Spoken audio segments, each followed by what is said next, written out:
Hi, I'm Stefania Lugli, and I am the full-time staff reporter for the KLC Journal. In my story, I highlight the Missouri Workers Center. They are a nonprofit that works with low-wage workers across the state, essentially to apply pressure on management and elected officials to encourage change to everyday labor conditions. And the story explores their battle over several years with providing such protections in a state that has an unsympathetic state legislator.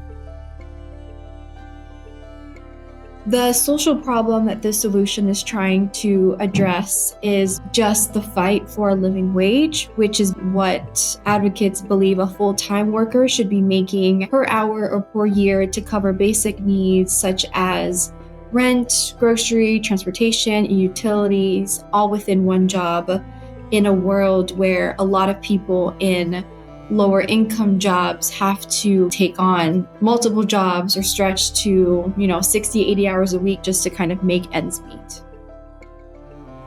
The Missouri Workers Center, they have seen success in their history. In 2016, they successfully lobbied for a higher minimum wage in Kansas City, going to $13 an hour by 2020, and they also lobbied for a higher wage in St. Louis, up to $11 an hour by 2018. This past fall, they were able to put a referendum on the ballot called Proposition A, which raised the minimum wage statewide in Missouri, as well as provided paid sick leave for people in lower wage positions, rallied a bunch of voters, and it actually passed and became law in 2025. And it was something that really crossed the rural-urban divide. There were more than, 500 businesses in the state that endorsed the measure.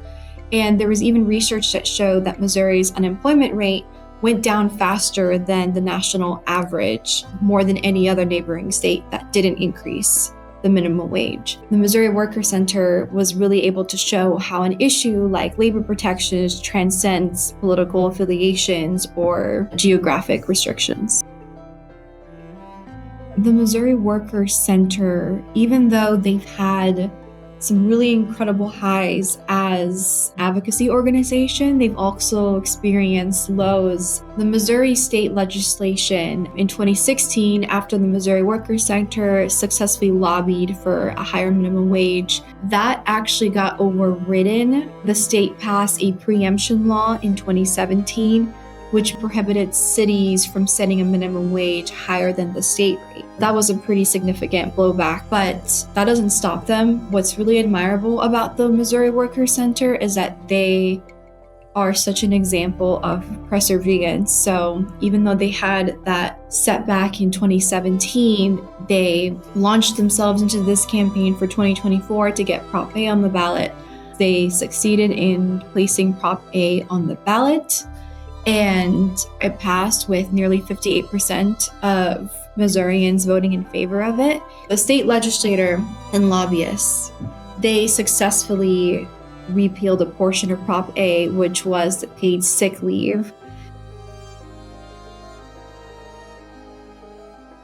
I think other communities need to learn that when you're fighting for such a significant change to local or state policy or law, I think you kind of have to enter the bullpen with the idea of it being like a never-ending fight, because you fight to win, but you also kind of have to fight to maintain in some cases, especially if you're fighting for what people normally think of as like a blue cause in a red state. The Missouri Workers Center, because of their grassroots advocacy, they realized that this blue cause in a red state was going beyond the boundaries that political society usually puts on issues like labor rights. Terrence Wise, he is a leader within the Missouri Workers Center, and he is an incredibly optimistic and upbeat person.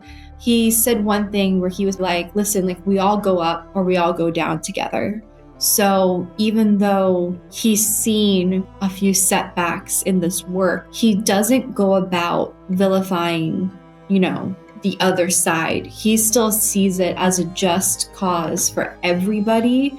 So I think that's what communities should take away from this. The Missouri Workers Center has really shown that it's possible to get success when you look beyond the divisions that we give ourselves. It's really about building this sense of community that even when there is a loss, like what happened earlier this summer, they're able to still get together week after week and just kind of think about like, okay, like what's next? Because to them, it's not just about the symbolic victory, but it's really about making sure that they have a healthy community looking out for one another. This story was produced through the Missouri Solutions Spotlight Project, which receives funding from Missouri Foundation for Health.